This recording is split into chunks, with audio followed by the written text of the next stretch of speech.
Bonjour, bonjour, bonjour à tous. Alors, me voici rendu à 1750 mètres d'altitude et je m'accorde une petite pause dans une clairière. Je suis dans les Hautes-Pyrénées. Ne vous étonnez pas si mon souffle est un peu court. Je vais vous faire un petit tour du propriétaire. Et bien entendu, c'est de la mousse toute douillette, il y a des sources partout. Le ciel est bleu, il y a juste des petits nuages pour le décorer.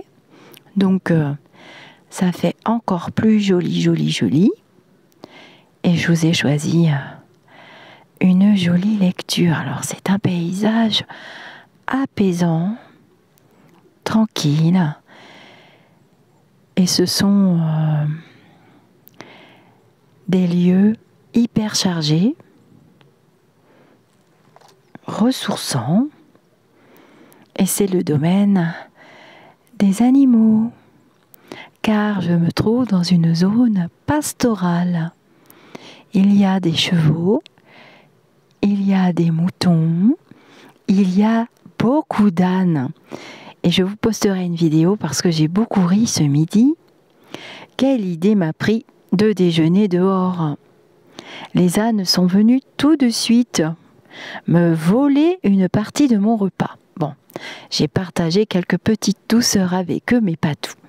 Alors je vais vous tourner la caméra du côté du soleil.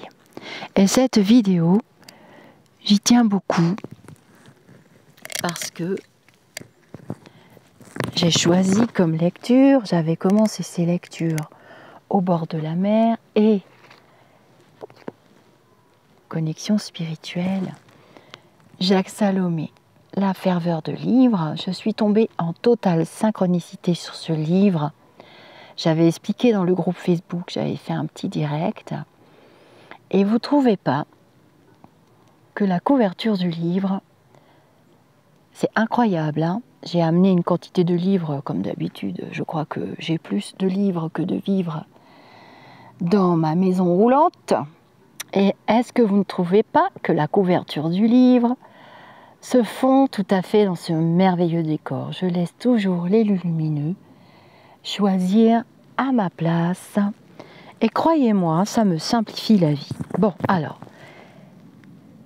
je n'ai pas du tout bien dormi, à cause de l'altitude sans doute, et j'étais pendant une journée et demie en mode pile électrique, bourrée d'énergie. À 3 h du matin, j'avais déjà 4 vélos dans la tête, 36 bouquins à lire, 40 000 randonnées à faire, enfin bon bref.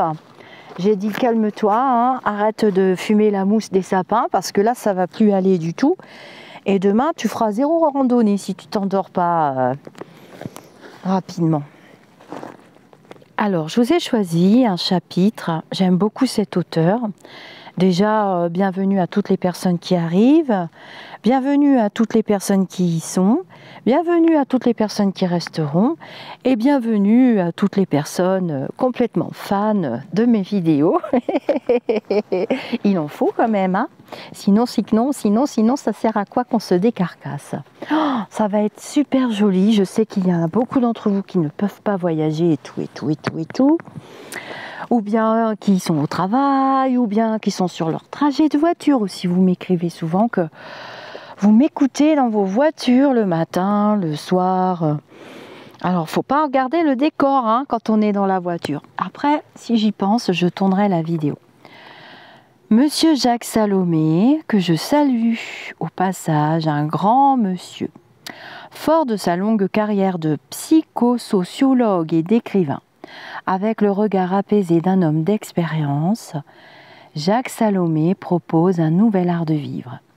Construire la confiance en soi, lutter contre les autosabotages à répétition, apprendre à vivre en couple, gérer les messages positifs ou négatifs que nous recevons, oser renaître chaque jour pour enfin changer, avoir foi en la vie, vieillir sans se presser, un livre de sagesse, sereine et créative.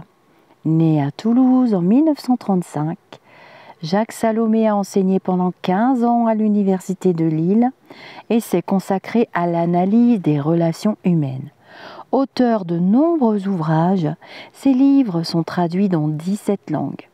Il a également fondé un centre de formation aux relations humaines, le regard fertile, destiné aux travailleurs sociaux, aux médecins et aux psychologues.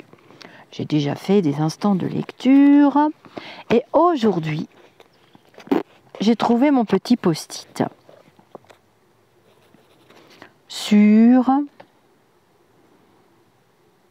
aller au-delà du pardon. Ah oui, aller au-delà du pardon. Vous voyez, alors, je vais juste tourner la caméra. Peut-être que vous me verrez, je ne sais pas du tout, parce que la caméra est dans l'autre sens. Je suis confortablement installée sur de la mousse. Alors c'est bizarre parce que la mousse elle est sèche. Bon, on rigole pas, mais je pensais me mouiller les fesses. Et ben non, je me mouille pas les fesses. Et ce décor est tout simplement sublime. Aller au-delà du pardon. Je ne suis pas du tout un adepte du pardon.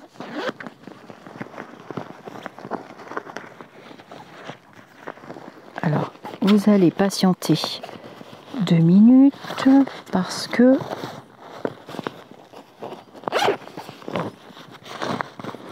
je vérifie quelque chose. Installez-vous pendant ce temps-là. C'est toujours à la bonne franquette. Bon, eh ben écoute, hein, ce sera comme ça et puis c'est tout. Bon, j'ai oublié un truc, c'est pas grave.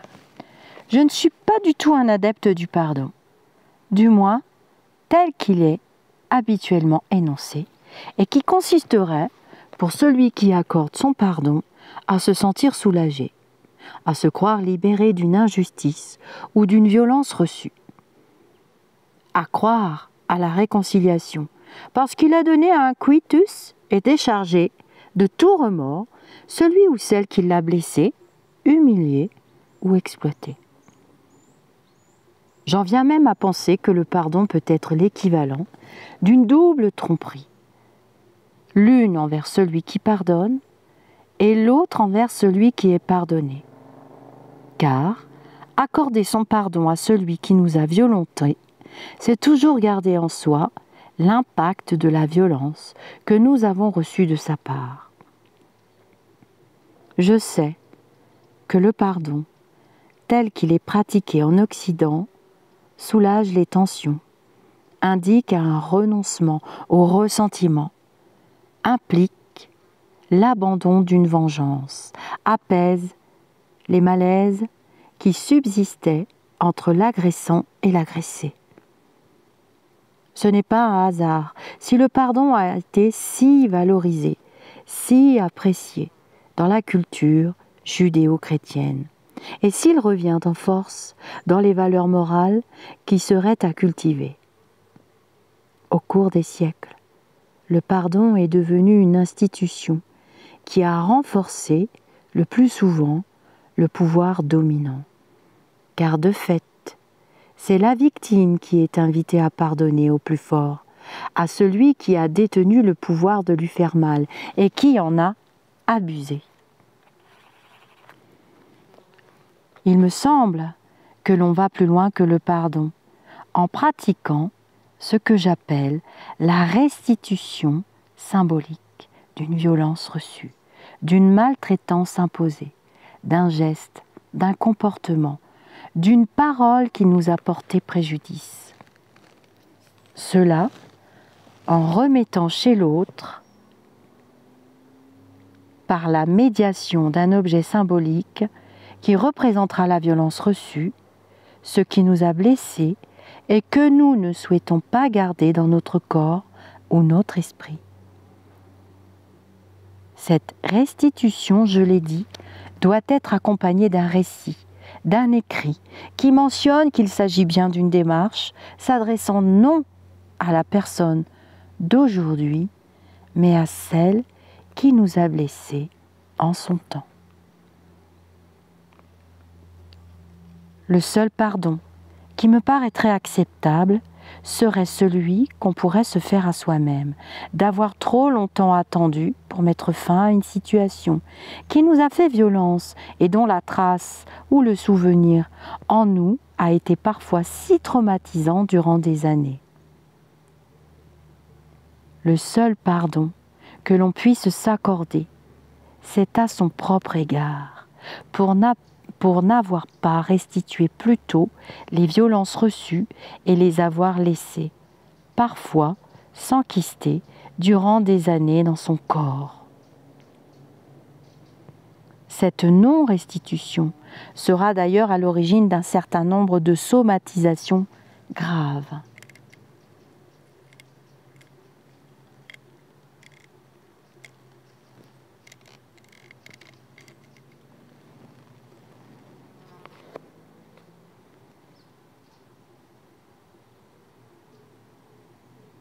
Des somatisations graves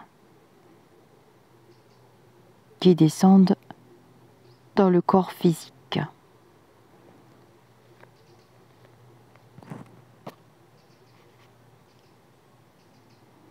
Autant d'agressions qui se réveillent des années plus tard, même après qu'on a pardonné, sans avoir restitué symboliquement ce qui nous a blessés. On me demande souvent, vous pensez que ce seul acte lié à une restitution symbolique d'une violence reçue suffit à retrouver la paix en soi? Ce n'est pas tant l'acte lui-même, c'est tout le chemin qui y conduit, qui contient les germes d'une réconciliation avec soi-même, source d'une libération d'énergie extraordinaire. Nombreux sont les témoignages à en exprimer tous les bienfaits.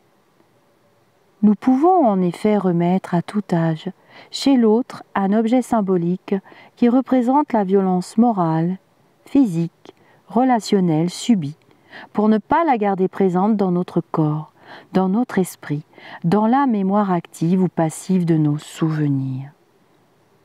Prenons un exemple plus fréquent qu'on ne l'imagine. Celui du monsieur qui a violé cette petite fille de 8 ans, qui lui a imposé silence au point qu'elle n'a plus parlé à personne de ce qui lui était arrivé. Ce qui est certain, c'est qu'elle a encore dans son corps, dans son esprit, l'empreinte de cette violence. Aujourd'hui, celui qui a fait violence est devenu un vieux monsieur de 85 ans. Et la petite fille, une adulte active, engagée dans la vie. Ils peuvent parfois se croiser dans la rue sans se reconnaître, lui étant à moitié aveugle, marchant difficilement. L'ex-petite fille pense avoir digéré, assumé la violence reçue il y a si longtemps. Elle peut mentalement lui pardonner, lui donner quitus, le libérer en quelque sorte du mal qu'il lui a fait, et donc le décharger en quelque sorte de sa responsabilité.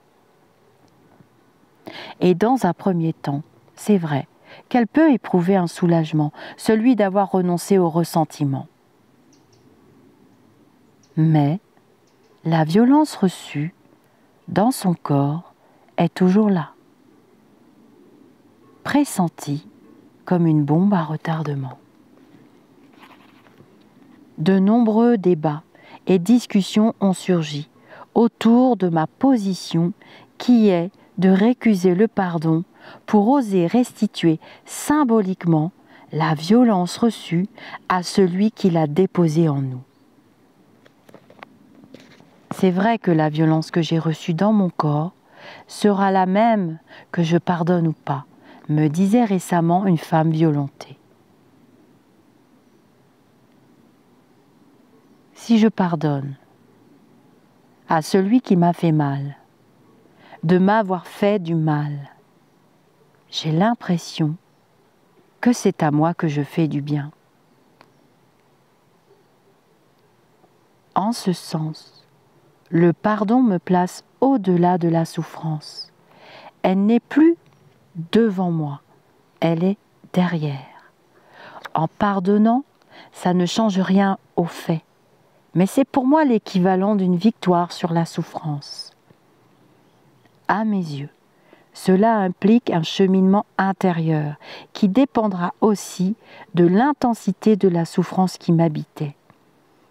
Tout dépendra aussi de mon renoncement à la satisfaction de punir l'autre, de le confronter à son acte en déclenchant une sanction de la part de la société si son acte est répréhensible.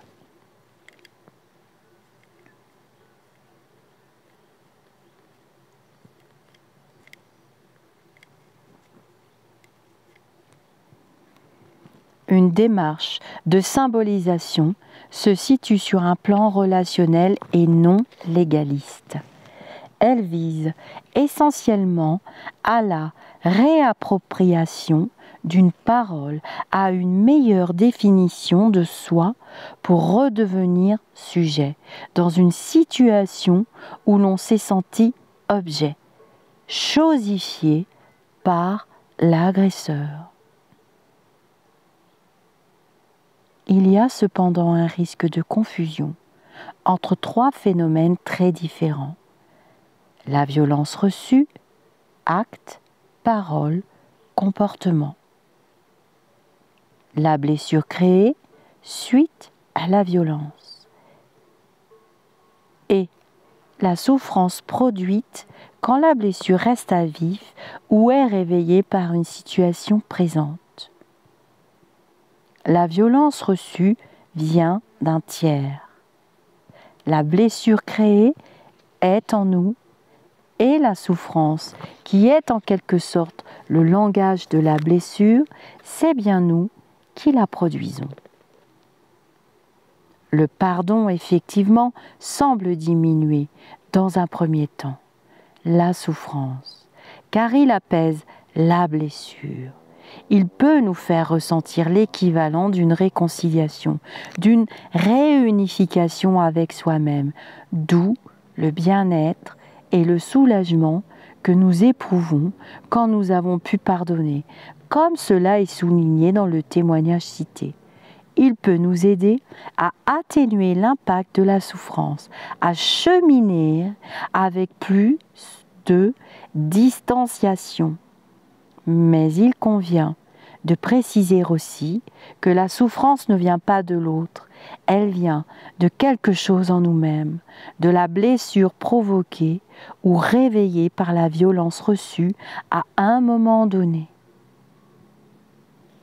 Et cela sera parfois d'autant plus douloureux qu'il s'agit d'une blessure ancienne qui est restée engrangée dans ce que j'appelle la mémoire de nos oublis.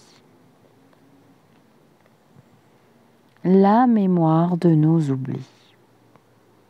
Donc, si la violence reçue n'est pas restituée symboliquement, elle continue à entretenir, à stimuler ou à nourrir la blessure, en quelque sorte à l'infecter.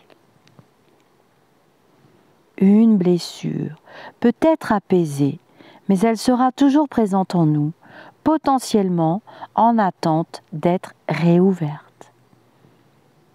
Elle peut se réveiller des années plus tard à l'occasion d'une parole, d'un geste, d'une personne qui n'a rien à voir avec l'agresseur originel et sécréter une nouvelle souffrance, ce qui paraît le plus souvent incompréhensible à celui ou à celle qui l'a réveillé, sans même le savoir, par une attitude banale, une phrase totalement anodine.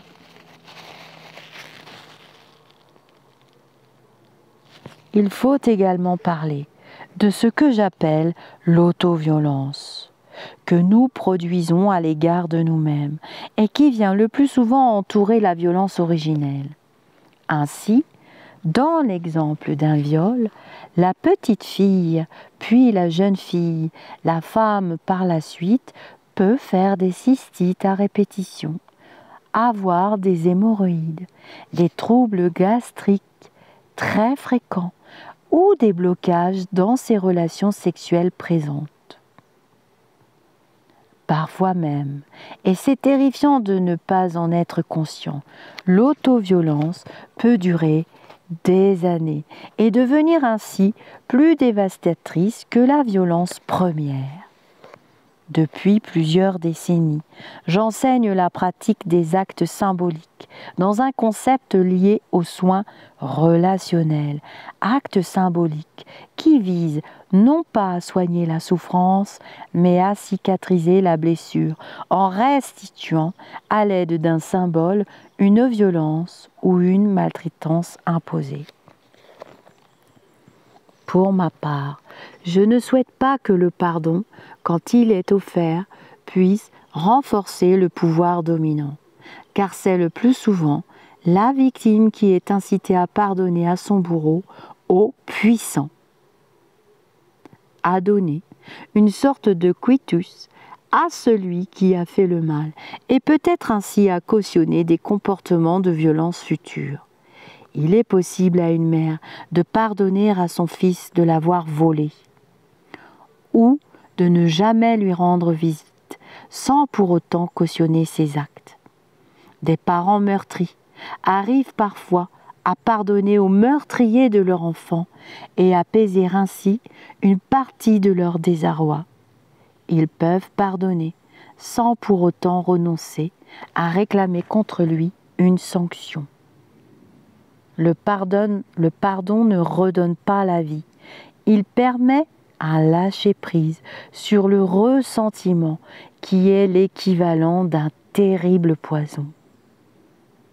Dans une démarche de restitution symbolique, je me place à la fois du point de vue de celui qui a reçu une violence et qui doit en gérer les conséquences dans son corps, et du point de vue de l'auteur d'une violence. En recevant en retour un objet symbolisant cette violence, il a peut-être l'occasion de prendre conscience et de s'interroger sur les conséquences de son acte. Nous pouvons rester attentifs et peut-être rejoindre Milan Kundera, affirmant: vivre dans un monde où nul n'est pardonné, où la rédemption est refusée, c'est comme vivre en enfer, sans pour autant renoncer à la restitution symbolique. Je crois qu'il appartient à chacun de ceux qui liront ce texte d'entendre en eux le chemin qui leur paraît le plus proche de leur ressenti. C'est un sujet chargé de beaucoup de résonance pour tous ceux qui ont eu à affronter l'injustice, l'humiliation, l'impuissance de se voir opprimés, qui ont été blessés ou meurtris dans leur corps et leur existence. La restitution symbolique suppose aussi beaucoup de lucidité, de vigilance et de cohérence sur la finalité recherchée, qui me semble être se réconcilier avec son histoire passée. Alors, je suis très heureuse que les Lumineux aient choisi ce texte aujourd'hui, puisque ça me permet de rendre hommage à Monsieur Milan Kundera, qui est décédé il n'y a pas longtemps. C'était au mois de juillet, je crois, ou au mois de juin, et c'était un ami... C'était un des meilleurs amis de Monsieur Hugo Frey, qui vient de se marier à l'âge de 94 ans, que je salue. Un monsieur que j'aime beaucoup. J'ai partagé ces 2 derniers coups de scrogneux sur notre chaîne YouTube Au-delà du spirituel. Ne vous trompez pas d'adresse et on ne vous demande pas d'y croire. Mais voilà, ce texte, cette approche sur le pardon, je vais vous relire la phrase de Milan Kundera. Peut-être qu'on peut rejoindre sa philosophie, vivre dans un monde où nul n'est pardonné, où la rédemption est refusée, c'est comme vivre en enfer, sans pour autant renoncer à la restitution symbolique. Alors je rajouterais que nous sommes des êtres spirituels venus vivre des expériences terrestres liées à la matière dans des vibrations qui sont très très lourdes, qui nous permettent de travailler très profondément sur nous, sur les esprits que nous sommes. Notre corps est notre véhicule et ce que notre esprit subit quelquefois, comme l'a expliqué M. Jacques Salomé, hein, au niveau de la violence qui peut être aussi de la violence psychologique, et bien comme vous l'aurez compris dans cet extrait de chapitre, dans ce chapitre de livre, peut descendre dans le corps physique. Et vous voyez que cette souffrance qui quelquefois peut mettre des dizaines et des dizaines d'années à cicatriser, hein, les blessures liées à l'âme, les blessures et les expériences que nous vivons, peuvent même s'infecter et se surinfecter, comme à l'image du corps physique, le corps astral et notre corps mental, émotionnel, notre corps mental, notre corps émotionnel, notre corps astral, nos corps énergétiques peuvent avoir des fuites d'énergie à l'infini dues à des cicatrices, des plaies béantes qui s'infectent, qui se réinfectent, surtout quand les actes qui ont été commis sont vraiment atroces. On parle beaucoup, cette dernière décennie, nous sommes en 2023 actuellement, peu importe quand vous tomberez sur cette vidéo, on parle cette dernière décennie, pour pas dire ces 20 dernières années, on prononce souvent le mot pervers narcissique. Alors on commence à le mettre au féminin, mais le lumineux, on rayait le mot pervers narcissique, j'entendais toujours le mot PN, il préfère le mot personnalité narcissique. Alors, c'est beaucoup utilisé, j'ai été en couple, ou ma mère, ou mon père, ou mon grand-père, ma grand-mère, ou ma meilleure amie, ou peu importe. C'est un peu une façon aussi, je ne dis pas que ça n'existe pas, mais j'ai bien compris que c'était plus le mot personnalité narcissique qui devait être appliqué comme mot en français. Je sais que dans d'autres langues, on n'utilise pas le mot pervers avec narcissique. Et narcissique, bon, je vous raconterai un peu plus tard l'histoire de Narcisse, hein, qui se regardait toujours dans la flaque d'eau. Enfin bref, c'est comme Icare hein, aussi. Bon, il y a beaucoup de légendes. Et narcissique,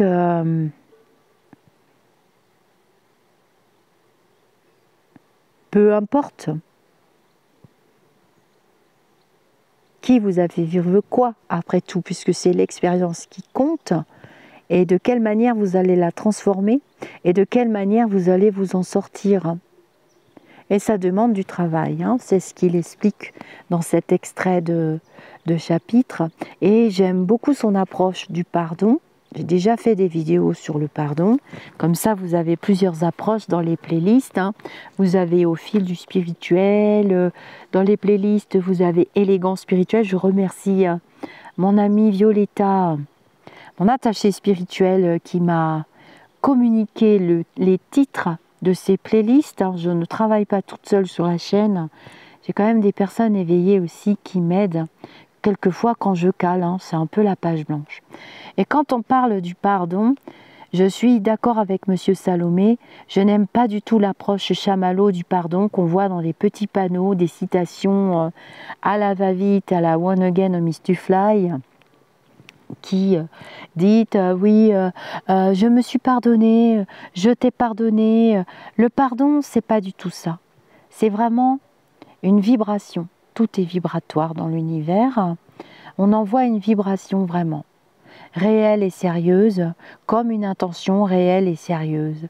Et c'est vrai que la croix que nous portons, le sac que nous baladons, le karma, on peut parler du karma, hein, de cause à effet. Karma, c'est un mot sanskrit qui veut dire de cause à effet.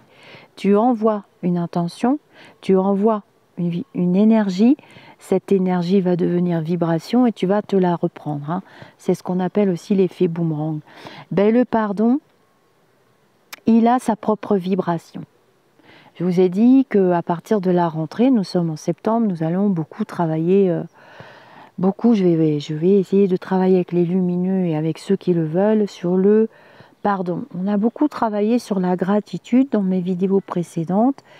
Et quand on ne comprend pas le mot gratitude, aussi pareil, qui a été détourné de sa vraie vibration, qui s'est trouvé être embarqué et des personnes pensant être éveillées, hein, qui sont dans la bienveillance le plus souvent, ont mis un petit peu à toutes les sauces, on fait des recettes magiques avec la gratitude et il y a même des tas de bouquins qui sont sortis que j'ai lus, hein, qu'on m'a offert ou que j'ai acheté moi-même, peu importe, puisqu'on m'offre des bons cadeaux pour lire des livres.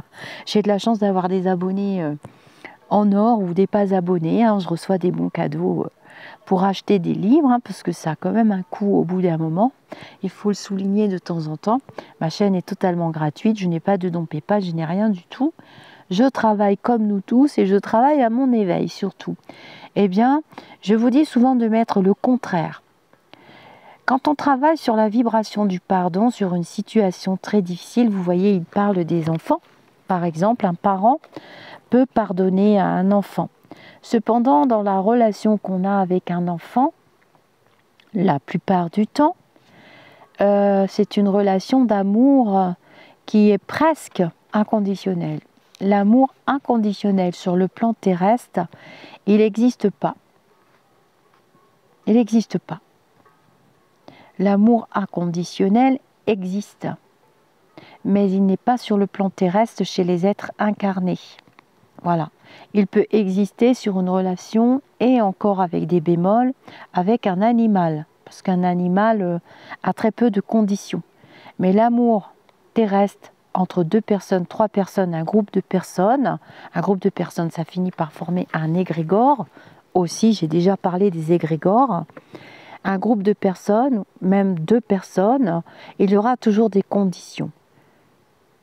Et bien entendu, on traverse l'expérience, mais il y aura toujours des conditions qui sont liées au plan terrestre. Au risque d'en choquer certains, ce sont les canalisations que je reçois depuis une trentaine d'années et que j'ai mis du temps à comprendre.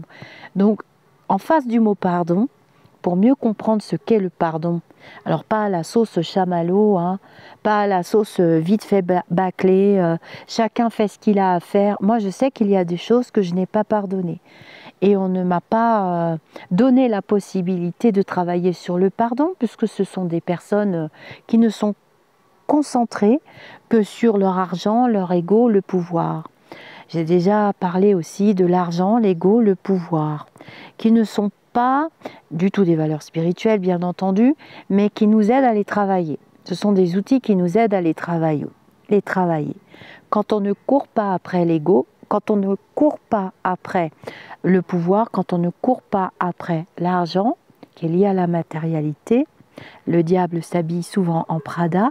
Oh mince, ça c'est le nom d'une pub, mais c'est un peu vrai. Il peut avoir un très joli visage, sentir très très bon, mais c'est que de la matérialité.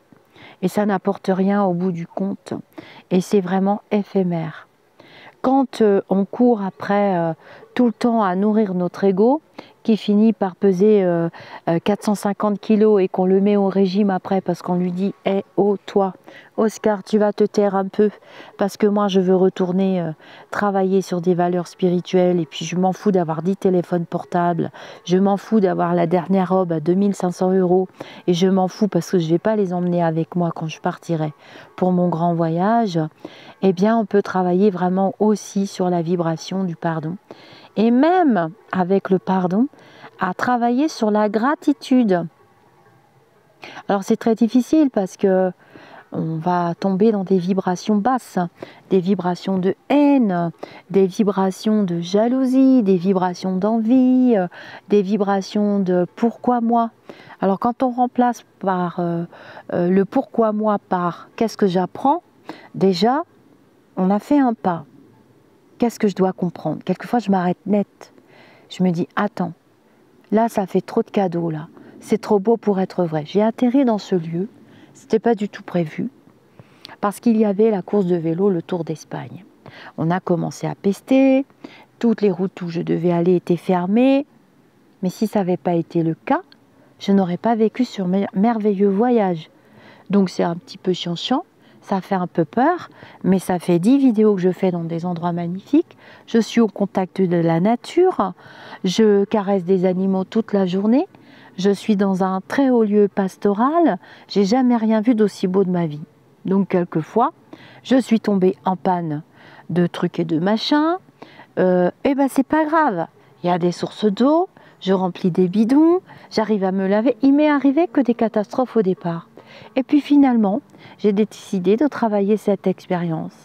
Et j'ai même pardonné à la personne qui m'avait roulé dans la farine, et qui m'a vendu un appareil défectueux, et puis j'ai été retardée dans cette expérience que je devais vivre, que j'avais tout planifié. Et ben vous voyez, la vie en a décidé autrement, et finalement je trouve ça encore plus beau que ce que j'avais prévu. Donc, j'ai pardonné.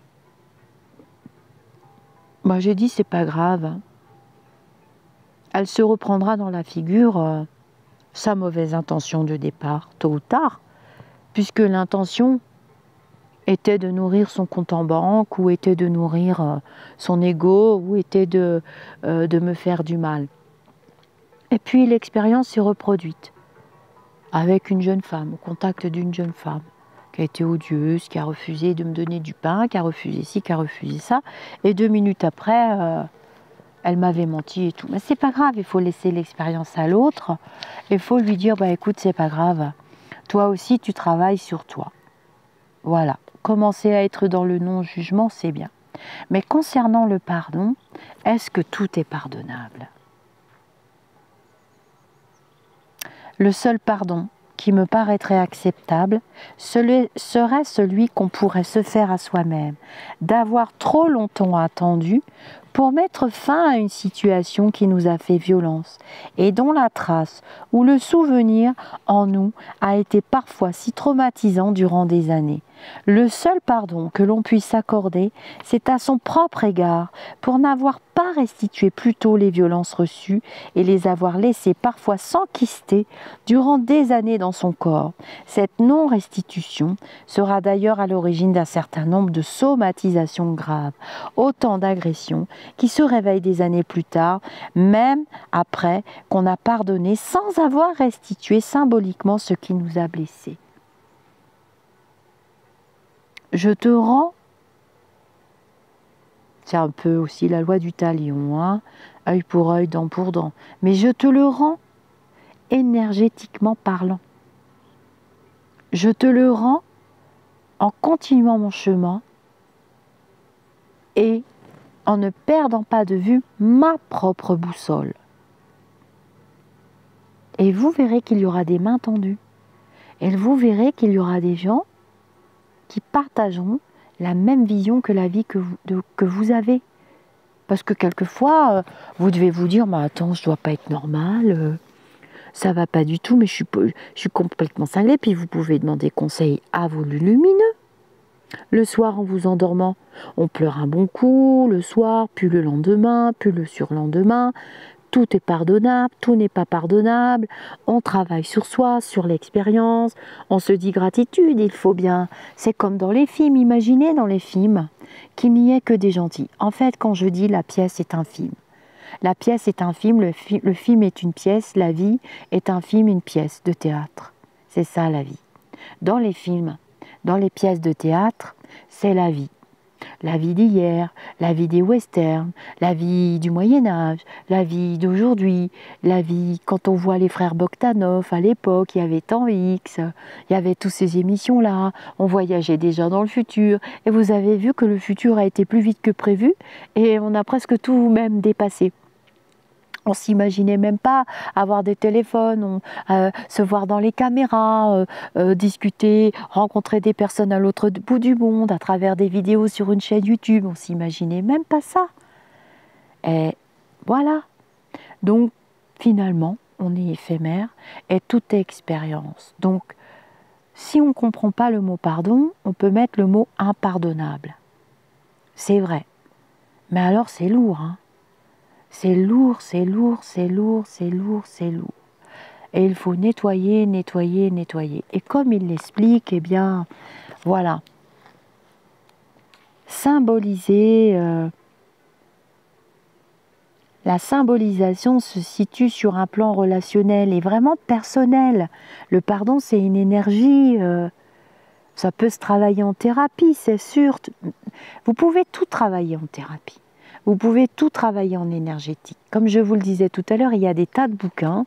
J'ai lu des tas de bouquins et je me disais, mais mince, je dois pas être normale, je comprends pas les recettes. Ça fait rien du tout, ça marche pas.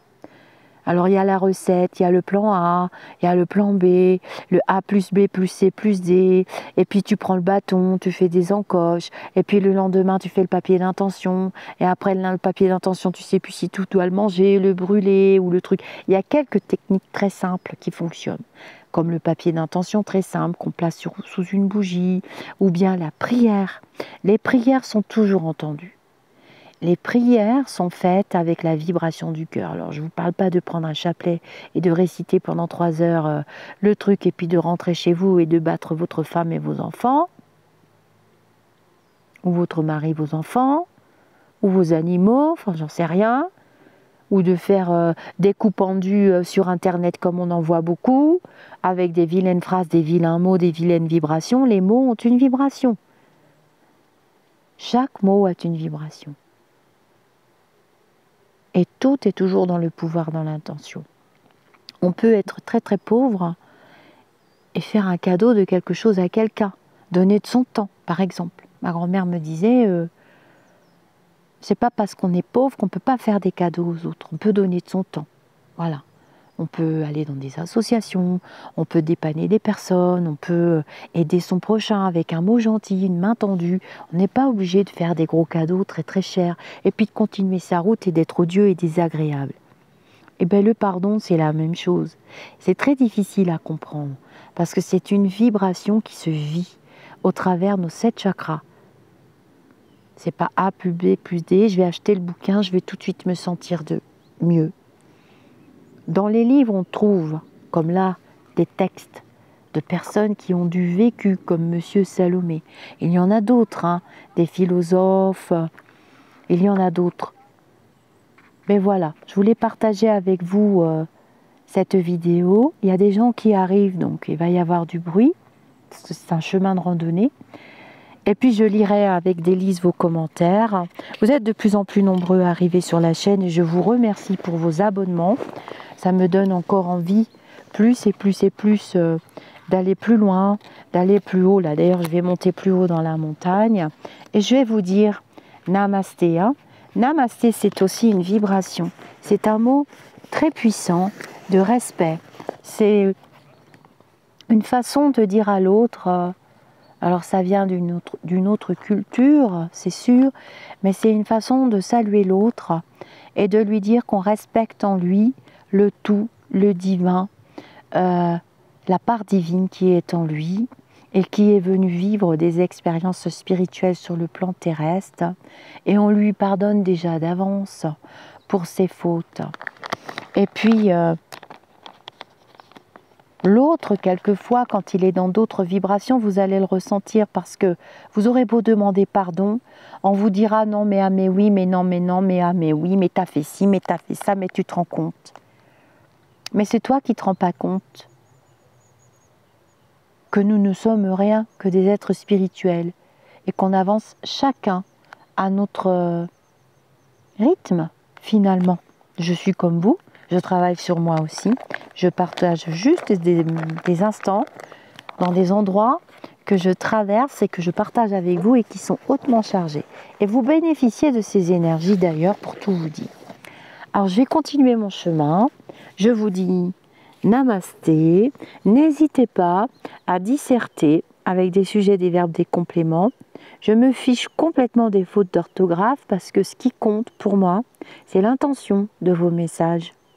C'est l'intention que vous mettez et que je vais ressentir. Et que les autres qui vous liront vont ressentir. On n'a pas tous eu la chance d'aller à l'école. On n'a pas tous le même âge. On n'a pas tous le même parcours. Et ce serait bien d'arrêter de juger. Quelquefois, je vois sur les réseaux sociaux, oui, les fautes d'orthographe. Alors moi, j'en fais moi-même parce que la langue française est une langue difficile. Et puis, on n'est pas tous de la même culture. Sur la chaîne YouTube et d'autres chaînes aussi, il y a des personnes d'origine étrangère. Il faut laisser aussi le droit à ces personnes de s'exprimer sans leur porter jugement et sans leur critiquer, parce que c'est toujours l'intention qu'on y met qui compte. Et le pardon et la gratitude, ce sont des vibrations, des énergies très très très hautes. Presque aussi hautes que celles de l'amour. Vous voyez, on est déjà en vibration d'amour quand on arrive déjà à se pardonner à soi-même de s'être allé se fourrer dans cette situation. Qui n'a pas juré en se disant mais qu'est-ce que j'ai été foutre avec ces gens-là, mais qu'est-ce que j'ai été fiche dans ce truc, ce machin et truc et machin, mais pourtant je le savais, mais pourtant je m'en doutais, mais pourtant j'avais eu des signes, des synchronicités, j'ai pas écouté parce que les guides finalement, votre ange gardien qui se donne un mal de chien pour vous prévenir, fais gaffe, n'y va pas. La petite voix, vous savez, la petite voix, je sais que vous allez rigoler. La petite voix qui parle, mais t'es complètement cinglée, t'entends des voix, ma pauvre vieille. Je me souviens que ma grand-mère me disait souvent ça, à travers sa propre médiumnité. Elle me disait, tu sais, l'autre jour, il faut que je te raconte. Et elle me racontait. Je me suis levée. Il y avait une dame habillée en truc du Moyen-Âge et tout machin. J'ai été me recoucher, mais figure-toi que je me suis foutue sous ma couette et quand je me suis relevée, elle était encore là. Et il a bien fallu que je discute avec elle. Ah mais ma grand-mère, elle supportait pas. Hein. Elle leur disait de partir. Hein. Elle leur disait la porte, elle est par là. Et puis finalement, bon, bref, elle faisait contre mauvaise fortune bon cœur auprès des lumineux. C'est pas toujours, ça doit pas toujours être plaisant pour eux de croiser une médium qui ne veut pas du tout discuter avec eux et qui les laisse là pantois les bras ballants. Enfin bref, tout ça pour vous dire que on peut développer tous des capacités spirituelles à condition de s'élever vibratoirement. Alors, vous me direz, il y en a qui sont déjà très très élevés vibratoirement. Bah oui, mais les expériences terrestres vont les rattraper tôt ou tard et mettre à mal leur très très haute vibration. Alors moi je veux bien lire, hein. Tous les doigts levés, mettez-vous en rang, je vais vous compter. J'ai pas emmené mes lunettes roses, c'est ce que je cherchais tout à l'heure pour faire la lecture. Et ben je vais vous dire, je veux bien voir tous les doigts levés de ceux qui ne se sont jamais dit mais qu'est-ce que j'ai été fiche là. Ben, en fait ce sera placé sur votre chemin encore et toujours parce que c'est ce que vous êtes venu faire ici. Apprendre à vous pardonner déjà à vous-même, d'être presque parfait. Presque parfait. Vous êtes venu vous perfectionner. C'est comme si vous aviez... Alors on est tous dans différentes vibrations. C'est comme les classes d'école. C'est pour ça que vous rigolez beaucoup avec le coup de la maîtresse d'école et quand j'ai sorti plus d'une fois le dictionnaire hein, pour remettre certains perlimpinpin, perlimpinpette dans le bon chemin. Mais c'est peine perdue. Hein. Des gens perchés, il y en aura toujours et des gens ancrés dans la matérialité, il y en a encore plus. Alors ça, c'est encore pire. Hein. Je ne sais pas lequel des deux je préfère et je préfère de parler aucun des deux et je continue mon chemin. Mais alors la maîtresse d'école, elle recadre avec les lunettes roses ou les lunettes bleues ou les lunettes rouges, parce que j'en ai des rouges maintenant. Et alors on parle de vibrations. Mais même les vibrations les plus élevées seront mises à mal. Et nous, les médiums, nous sommes dans de très hautes vibrations. Ça veut dire qu'on a un grand cheminement spirituel. Ah là là, elle n'est pas lumineuse. Non, je ne suis pas du tout lumineuse des fois. Je suis même odieuse, infecte, je crogneux. Ben oui. Je suis un être humain comme tout le monde. Hein. Vous avez déjà vu un chien, un chat tous les jours de très très bonne humeur, un mouton, une vache, je sais pas moi, une chèvre. Bref, nous sommes des mammifères, ne l'oublions pas. C'est ce que j'expliquais tout à l'heure à une personne. Je disais, mais il ne faut pas oublier que nous sommes des mammifères. Il y a des mammifères qui vont ressentir que l'eau est souillée. Et puis, il y en a un qui a la tête en l'air, qui a trop soif, qui va la boire et qui va mourir dans l'heure qui suit. On est en train de récupérer nos capacités spirituelles. On est en train de les récupérer. Nos sens de mammifère. Et on est tout à fait capable de se priver, même pas de se priver, hein, de récupérer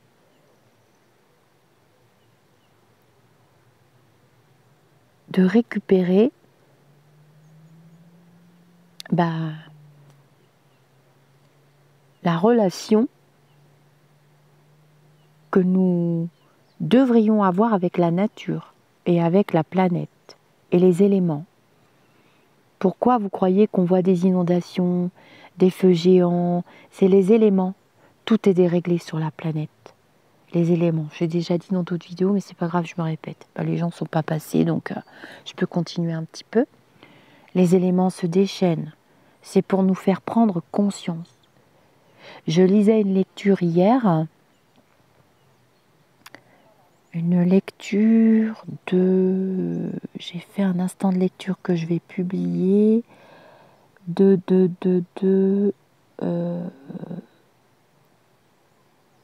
Omram Mikhaël Ivanov, où il explique souvent que le trop est l'ennemi du bien, et où il explique souvent que il a même prédit que l'homme allait sortir des dogmes de la spiritualité, mais qu'il allait s'enterrer dans le dogme de la matérialité. Et c'est pour ça que la politique, et alors les lumineux, donc j'étais en connexion hier, les lumineux ont dit les gouverneaux, ils appellent ça les gouverneaux, eux. Alors, ils appellent pas ça les gouvernants, les gouvernateurs. Alors des fois j'entends gouvernateur, mais ils appellent ça nos gouverneaux. Les gouverneaux prennent beaucoup trop de place et on est en train de lutter. C'est l'argent, la matière, l'argent, la matière, l'argent, la matière. L'éveil, c'est ça aussi, hein. C'est retrouver la nature, retrouver plus loin, équilibre, puisqu'il y a le mot déséquilibre qui existe dans la langue française. Et nous sommes très très perturbés. On assiste à des actes de folie, de meurtre, d'assassinats, de choses atroces qui nous choquent terriblement. Il nous faut des électrochocs, il nous faut des expériences en se disant non, surtout je ne veux pas. Et ne pas activer la vibration de peur. C'est ce qui mène les humains à la soumission, c'est la vibration de peur. La peur de tout mène à la soumission. Et donc, dans la lecture que je lisais hier, j'ai mis en vidéo, il disait que les humains allaient se libérer des dogmes des religions, c'est d'ailleurs ce qui s'est passé, mais qu'il allait se soumettre à autre chose. Le temps qu'ils comprennent ce qu'est vraiment l'éveil. Alors évidemment, on ne va pas vivre comme des Cro-Magnons, hein. C'est pas du tout ce que nous demandent les lumineux quand ils nous parlent, quand ils connectent. C'est pas du tout ce qu'ils nous disent, mais ils nous disent quand même de lutter pour de vrai, pas derrière des écrans non plus, pour trouver des équilibres. Et il faut se battre pour ça. Malheureusement, il y aura toujours certains humains qui s'empareront des chaînes YouTube et des réseaux sociaux pour nourrir uniquement leur compte en banque, le pouvoir, l'ego, l'argent, hein. Donc c'est difficile pour nous, les spirites, de faire entendre l'aide et la parole des lumineux. C'est très compliqué pour les médiums actuellement. Très très compliqué. Et pour avoir discuté avec des collègues très très éveillés, hein, même ceux qui ont pignon sur rue, ils se protègent beaucoup des réseaux sociaux. Donc j'en profite pour vous remercier tous, toutes les personnes qui me suivent et qui m'ont soutenu au fil de ces années, au fil du spirituel tout simplement, et qui me permettent de continuer mon chemin et qui ont envie de continuer le chemin. On n'est pas des perchés, hein. J'ai appelé la vidéo du début d'année l'ancrage et je vous avais dit que ça allait secouer et ça secoue encore. Et là, on se reprend une raclée avec le virus, hein. Nous sommes en septembre 2023. Ce n'est pas grave l'important ou l'époque à laquelle vous tomberez sur cette vidéo. Ce qui est important, c'est ce que vous en ferez. Et c'est important de bien utiliser votre instant de vie terrestre pour faire de belles choses. Et peut-être que vous avez choisi une vie de bourreau aussi, hein. Ça existe. Mais il y a des êtres sombres qui se sont incarnés. Il n'y a pas longtemps d'ailleurs. Il y a des êtres très très sombres qui se sont incarnés et qui sont descendus sur le plan terrestre. Quand je dis il n'y a pas très longtemps, c'est-à-dire, je dirais qu'ils sont nés aux alentours de la dernière guerre ou peu après la dernière guerre mondiale. Et l'histoire se répète d'une autre manière.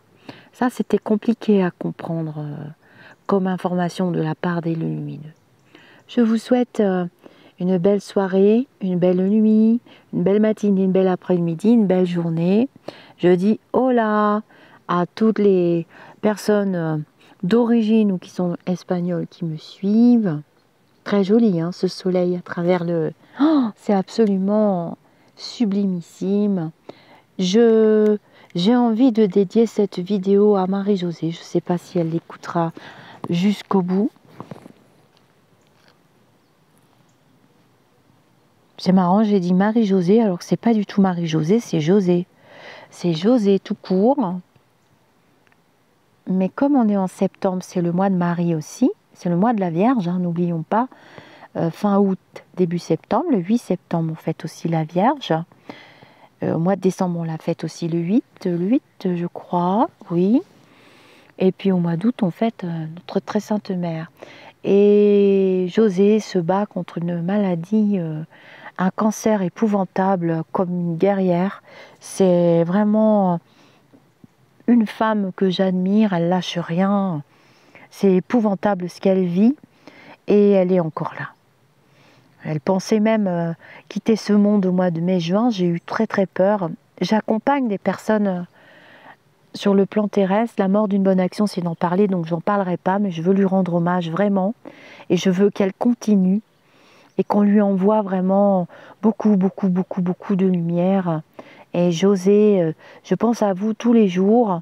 Et je suis sur mon chemin de pèlerinage, hein. Donc j'ai mis dans le groupe... j'ai mis des jolies photos de du chemin de Saint-Jacques de Compostelle, dans mon Facebook aussi. Et puis, à cause de cette panne, je me dirige, à cause ou grâce à cette panne, je me dirige vers Lourdes. Je ne suis pas très loin. Je mettrai une bougie pour vous. Je tiens à vous dire que je vous envoie tout mon amour et que je serai là jusqu'au bout. Et je suis sûre que vous allez vous en sortir. Il n'y a pas d'autre possibilité. De toute façon, quand on est une mère, une grand-mère comme vous l'êtes, on n'abandonne jamais. Ma grand-mère me disait, c'est quand même dingue. Elle était plus jeune, elle a eu de très graves maladies. Ma grand-mère, c'était beaucoup l'estomac. Son estomac a été touché, puis elle a été rongée par l'arthrose après. C'est une femme extrêmement courageuse. Et mon grand-père a été gravement malade pendant 10 ans. Elle l'a soigné, s'en est occupée.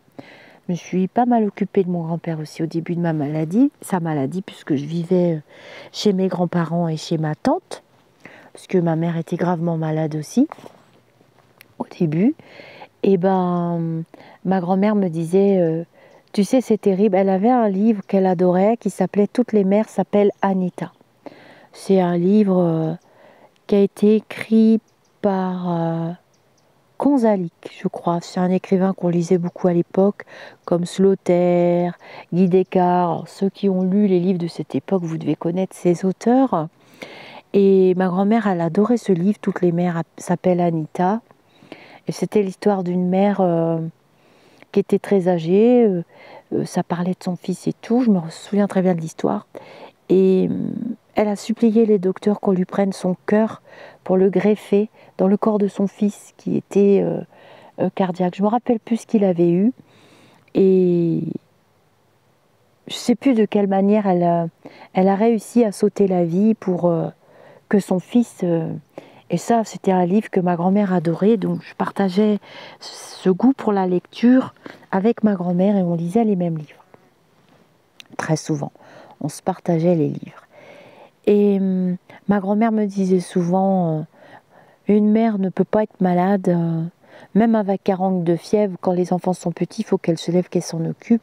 Et elle me dit, mais tu te rends compte, et elle rigolait beaucoup, hein. Elle avait un humour décapant, extraordinaire. Et des fois, elle me disait, donc de lui amener le petit, mon premier fils, il a eu la chance de beaucoup grandir à son contact. Donc son arrière-grand-mère, hein, c'est pas rien. Et elle me disait que on n'a pas le droit d'être malade, nous les mères. Et elle me disait pire, je me demande comment on peut mourir. On peut pas laisser ses enfants, c'est pas possible. Et c'est vrai qu'elle est partie très très tard, hein. Et c'est vrai que elle s'est accrochée à ses filles, jusqu'au dernier souffle, à 97 ans quand même, hein, c'est pas rien. Et elle le disait, et je l'ai dit à José. J'ai dit non, vous pouvez pas parce que vous verrez vos petits-enfants tout l'été. Ils ont besoin de leur mamie, vous n'êtes pas prête du tout, ni à abandonner, ni à partir, ni quoi que ce soit. Alors ça fait un peu un cas d'école, hein, pour les cancérologues qui la suivent, hein, notre José internationale. Je vais parler souvent d'elle pour qu'elle reçoive beaucoup d'énergie, et même des hurrahs et des bravos. Je vous passe les détails, hein. Mais quand je vous dis c'est lourd, c'est lourd. Et non, on n'a pas le droit. Ma grand-mère nous disait, on ne peut pas mourir, on ne peut pas être malade. On n'a pas le temps pour ça. Et on doit les accompagner jusqu'au bout, coûte que coûte.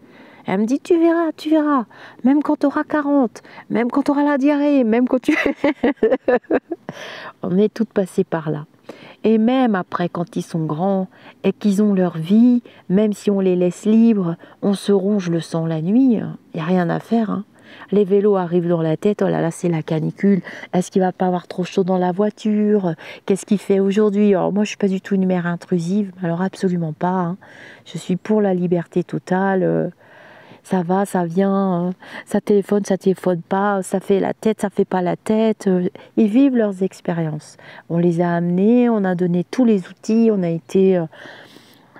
Voilà, sur le chemin où on devait aller avec eux, mais ensuite, il faut qu'ils vivent leurs expériences et qu'ils se fassent des bobos et des bosses et des bleus aux quatre coins du monde, hein. C'est l'expression que j'utilise souvent.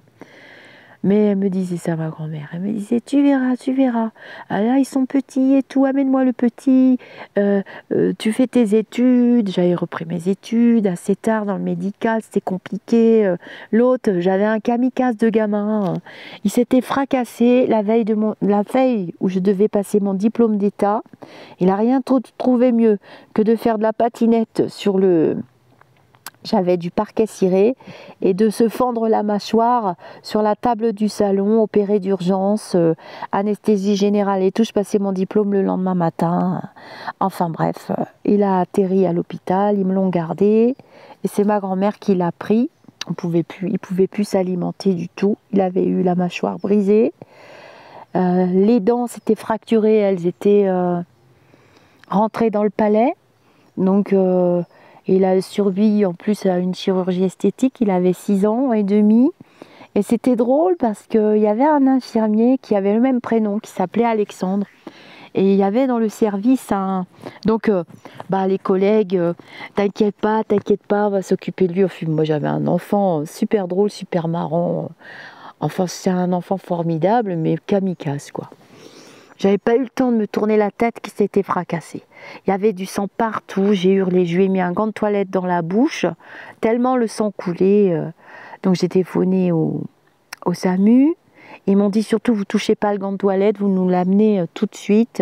J'ai dit tout de suite, je viens au boulot, j'étais du soir, ça tombait bien, c'était à l'hôpital. J'ai amené le gamin, mon Dieu, chirurgie tout de suite. Ils ont appelé le stomatologue, un bébé de 6 ans, quoi. Quand ils sont revenus, ils m'ont dit, c'est extrêmement grave.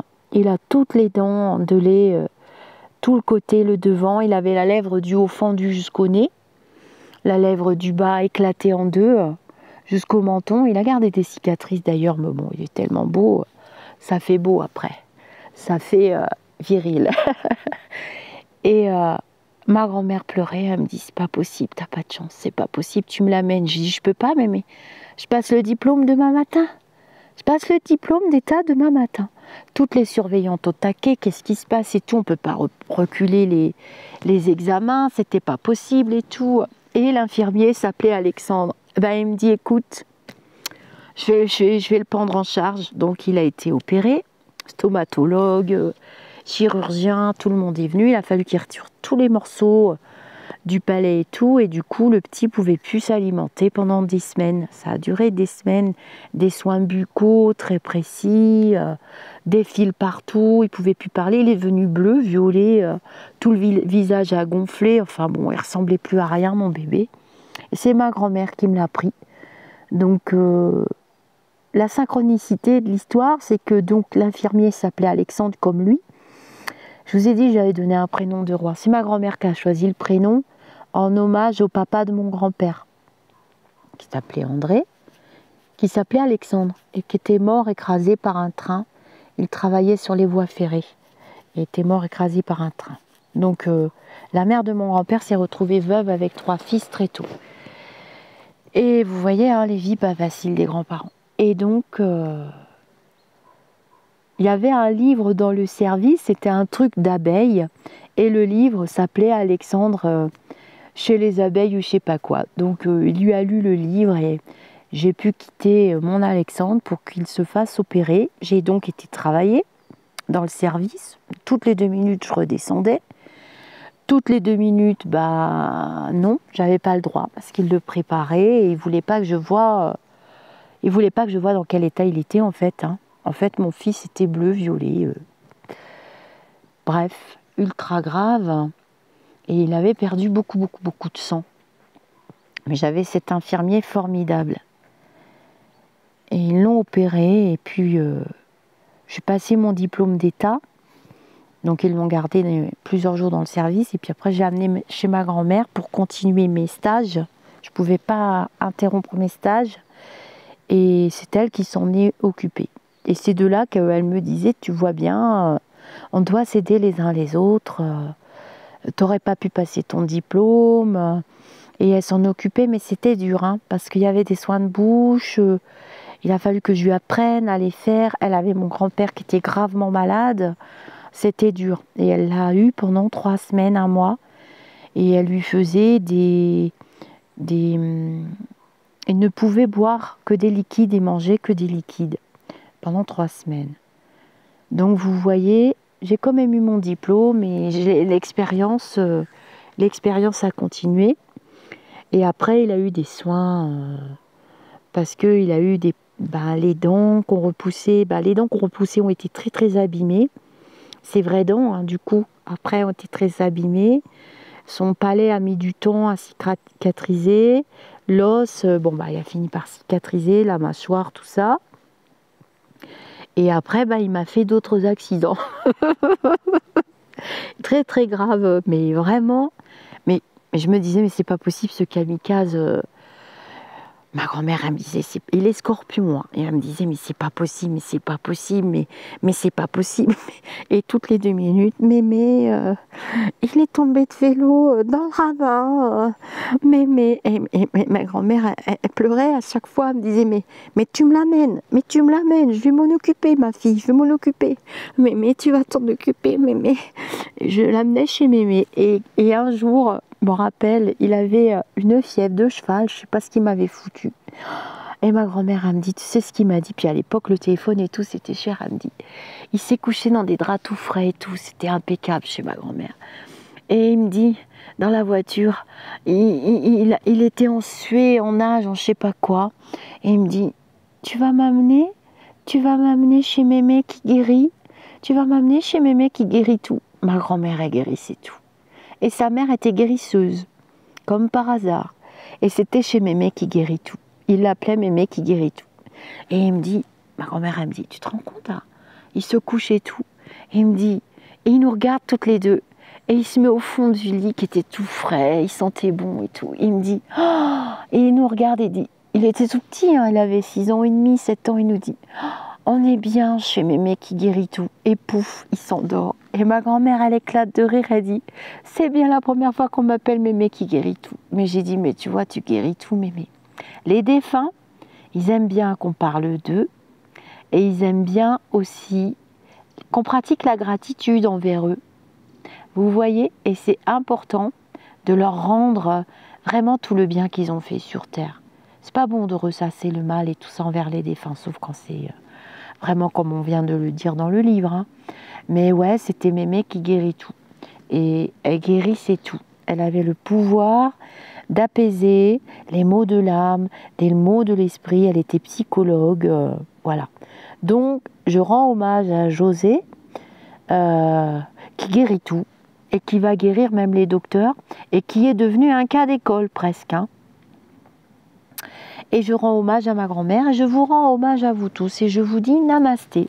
Et je continue ma petite randonnée. Bye bye.